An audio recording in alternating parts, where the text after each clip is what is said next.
When you do that, you're successful in this business. I don't care what your bank statement says. I don't care how much you're processing through your credit card company. When you're doing that, and you're getting those letters, and you're changing lives, you're successful. Now, in terms of changing lives, this is a story, this was thrown in at the last minute. I'm going to try and rush to this story because I really didn't allot a lot of time for it. The power of $5. My freebies, things that I give away, is kind of a universal currency apparently. I'm not a coffee drinker. Who here is a coffee drinker? Okay. I give away $5 Starbucks cards when I do speaking engagements. It's one of the ways that I get people to engage in conversation with me.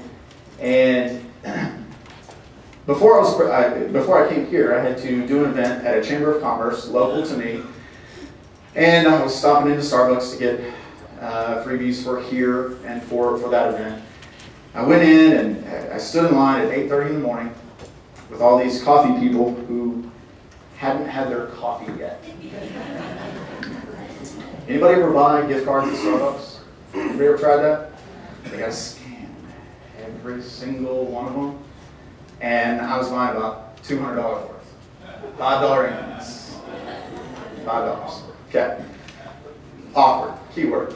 I'm standing there, and it's getting hot because there's a line of people in this building, and I can hear the breathing. A whole lot of that. And I was very uncomfortable because I knew that I was making this group of people who were coffee people who had not had their coffee that morning late for work or late for wherever they were going in the hustle and bustle of their day. I left there very relieved. Got in the car, drove to my normal place. Now, I'm just going to say that I think it's kind of silly that you people spend $3 or $4 on a cup of coffee. I normally drink Monsters. They're about $3 too.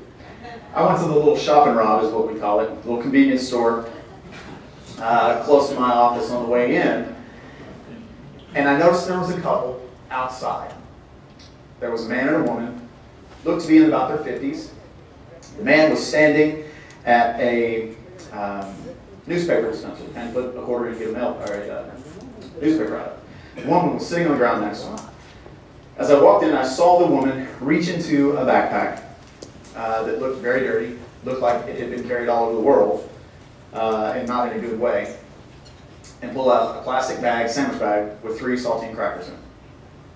Apparently the last, and she was eating them. The man was counting change on top of that newspaper box. Didn't really think that much about it. I noticed them, but I didn't think that much about it. They were very clearly, at best, indigent, probably homeless. Went in the store, bought my Red Bull. I had $14 total in my wallet at the time. 4 $1 bills and 2 5s. Got my Red Bull, came out, I had 76 cents in change and 2 $5 bills in my wallet. And I came out and I sat in my car. And the minute I sat in my car, I became very conscious of a phrase that I use a lot. From him to whom much is given. Much is expected. Say it. Much is expected. Okay? That's a phrase that I have posted publicly on my OmegaCreditRepair.com website. On the About Us page, we do a service project every month. I encourage you to do that. There's nothing like giving. Give, give, give, give, give, give, give. Anybody heard Mike say that? Okay. If we help a lot of people, then we make a lot of money. Okay? And it does work that way. Before I could stop myself, I got out of the car. I walked over to these people and I looked at them and I said, "Hi, how are you guys doing?"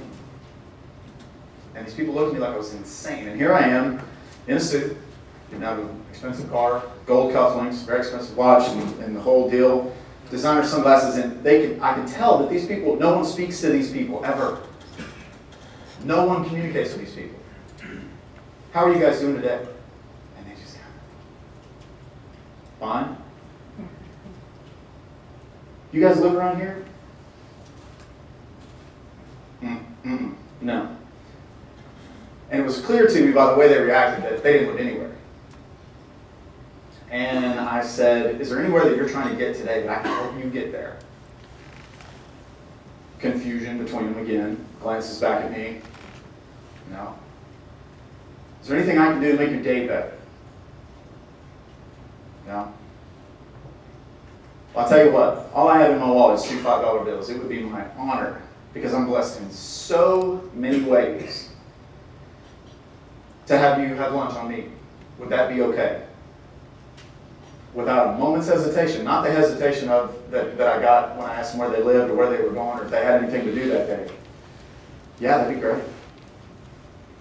Gave them the money, each of them a $5 bill, shook their hand, and thanked them. When I shook their hand, you could tell that nobody touches these people. Their hands are exactly as you are currently imagining them feeling. They were hard and dry and callous, but more important than anything, on a day that was 80 degrees outside, they were cold. And I thought that was fascinating. My hands didn't feel cold. $5. I changed their day. Hopefully, just a little bit, I restored some element of their faith in human nature. $5. Got in the car, feeling pretty good about myself. Walk away, it occurred to me that 30 minutes ago, I was standing in front of a bunch of coffee people who were pissed because they couldn't get their $5 coffee quick enough.